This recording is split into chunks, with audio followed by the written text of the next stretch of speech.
Welcome back to the channel, trying to push for 50,000 subscribers. Be sure to hit that button, it would really mean a lot. Yes, the airline and aircraft relationship. Are there indeed two things that can come together in our industry and produce such a fascinating tale? Maybe, but one of the biggest is this. Over the years, as onlookers, we've had the opportunity to see many twists and turns in our industry with airlines and aircraft. Whether it be an order that switches at the last minute, whether it be airline executives expressing their frustrations over upcoming planes, or something else in between, it's always made headlines and it's always left our jaw down on the floor. But that's something else that I speak of today sits with the Airbus A380 and none other than customer Qatar Airways. A funny old relationship, and one that's always seen critical executives in the past express their great hatred for such an aircraft type that they've purchased and fly extensively. Why? Well, let's begin with their A380 order, really getting back to the roots. In 2001, the Wall Street Journal reported that Qatar Airways announced an intent to order two jets that was set to be known as the A380. At the time, this was simply a new super jumbo that we know was being worked on by the plane maker. So what we can gather from this is Qatar's relationship with the plane dates back some time ago. Interestingly, Qatar's relationship with the A380 would continue throughout the 2000s, even into the 2010s, eventually placing aircraft orders for this type. But in terms of their hatred for the aircraft, well, it's not something that necessarily stemmed from, say, 2001. That seems to be a more fresh claim that is being made by executives. But it is important to take a look at some reports that date back to 2014. I say that like 2014 was not 10 years ago, but don't remind me because it's scary to think that. These conversations with their former chief executive, Akbar Al-Baker, saw him express his desire to even extend his commitment to the A380 in form of more aircraft orders. Indeed, you would perceive this as a bit of an odd statement for a man who just so happened to hate this aircraft, call it his biggest mistake, and so much more. But like I touched on, the hatred really seems to have popped up later in the relationship with the aircraft, firmly after they had taken delivery.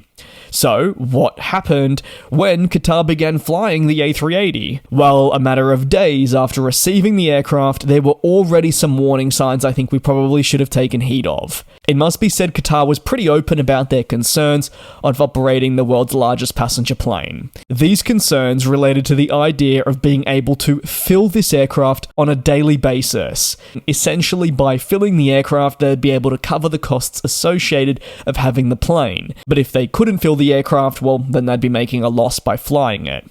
Now, this isn't inherently a bad thing to be concerned about. It has been a visible concern around the program for such an extended period, and it's one of the many reasons why so many other operators never pulled the trigger to order the aircraft. But for a company that had committed to the aircraft type, knowing its capabilities, knowing how they would deploy it, and so much more, to quite literally days after taking delivery already expressing their concerns, left many turning their heads, I think, even nowadays. So, the A380, let's take a step back from Qatar and understand that it is a beast of an aircraft. But in doing so, it becomes very costly to operate. If you're an airline that can't deploy the aircraft on an adequate route where you'll make a positive return, it's unprofitable to have such a plane.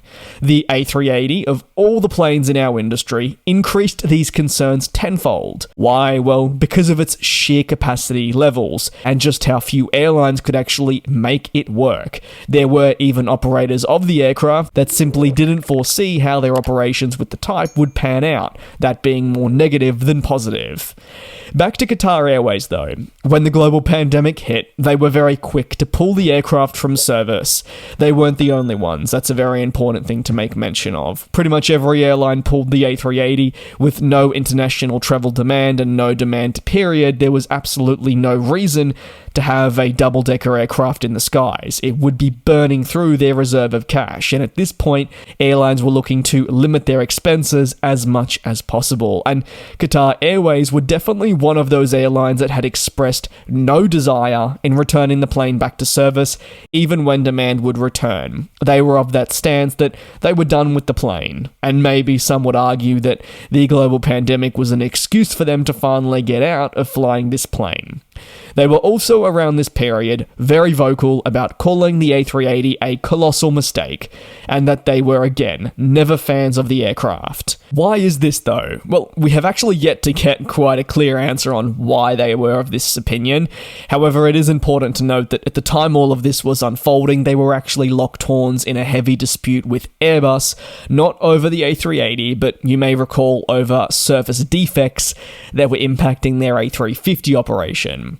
The story of the Qatar and the A380 would continue when demand began to surge back.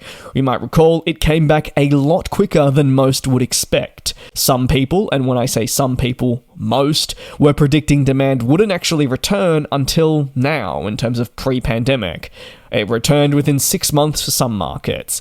And for Qatar Airways, they had a little bit of a problem. They didn't have an aircraft available that was able to meet the strong growth that they were experiencing. You might immediately react and say that's poor planning, and you'd be correct, but you also have to factor in that the reason they were in this position was due to several delays in acquiring new aircraft types. Now, on one hand, part of that was directly related to their dispute with Airbus, which meant they were not taking delivery of new planes, but also you've got to factor in delays to the Boeing 777X. In fact, they're still yet to fly this aircraft type. As a result, they would say that they were forced to return the A380 into service, but they made it very clear they were only doing this for the short-term period, to cover for the lost demand, and fully intended on retiring it as soon as those new planes arrived, whether that be the 777X I touched on, or the A350-1000s. While these planes are not the Airbus A380, they are both really the only two aircraft types that harbour nowadays such a great capacity and being so efficient. It will allow them eventually to offload the A380. It's a pretty funny old relationship that Qatar Airways has with the A380, and also Airbus. It's a plane that they believed probably would work enough to place an initial commitment, and really only a few days after taking delivery of this world's largest passenger plane, they were already being pretty vocal about whether capacity would be too much for their operations. Then the pandemic was what many would argue was their way out of operating the plane. They made that very known that they did not want to fly it again, until delays in acquiring the A380's replacement occurred, and they had no choice but to return the type to service.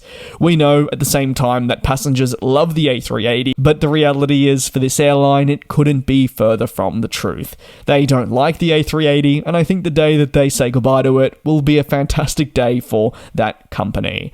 We can debate hum and ha about why they feel this way, but that's just how it is. If you have any thoughts on Qatar Airways' bit of a peculiar relationship with the Airbus A380, you can let me know down below in the comments. I would also be very interested to hear your take down below as well on whether you believe that their stance on the A380 had a lot to do with their pretty outspoken CEO, Akbar Al-Baker, who has now departed the airline. Do you believe things would have been different if they had a different leadership, or was their disgust for the plane always going to shine through? Thanks a lot for your support here on GlobeTrotting. Make sure to subscribe to the channel if you haven't already. It would really mean a lot as I continue to push for 50,000. Take care, be safe, and I will see you next time for more aviation analysis. And we'll fly.